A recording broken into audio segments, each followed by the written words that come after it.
का देखा तारा लोग, ठीक से देखा लोग, नेचुरल ब्यूटी है, पागल तो होकबे कर लोग।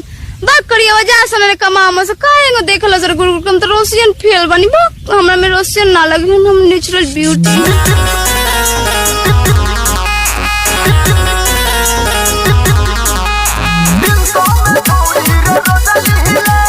Presented by Baba Music.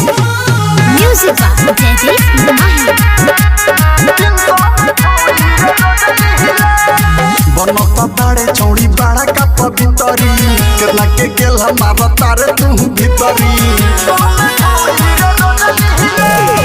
बनता तारे छौड़ी बड़ा का पवितरी केतना के गेल हमारा तारे छौड़ी भीतरी। कोही करिया का इंसल्ट करेले तोरा जैसन नेचुरल ब्यूटी के छौड़ी रे हमरो जरेले। तोरा जैसन नेचुरल ब्यूटी के 300 में छौड़ी रे जरेले। कहने के माई अगर 20 साल में जेंटल बनाई है नु जेंटल तो हम 20 मिनट में तहने के मेंटल बना दे।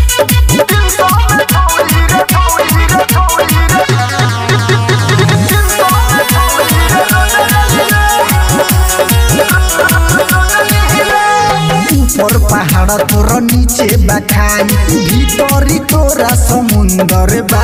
आ सुनले बानी केतना के छौड़ी गइल तोरा अंदर बा।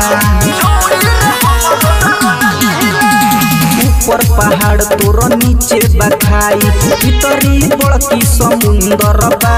सुनले बानी केतना के छौड़ी गइल तोरा अंदर बा। अपने के बेहतर समझले तोरा जैसन नेचुरल ब्यूटी के छौड़ी रे हमरो जरेले। तोरा जैसन नेचुरल ब्यूटी के 300 में छौड़ी रे जरेले।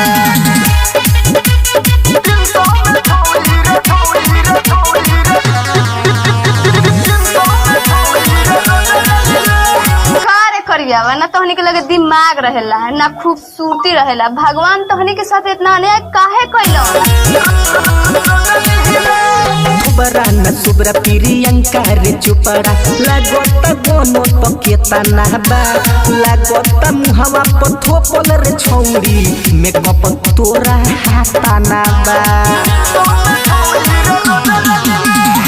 बड़ा न सो बड़ा प्रियंका चोपड़ा लागत फोन पकेता नहबा।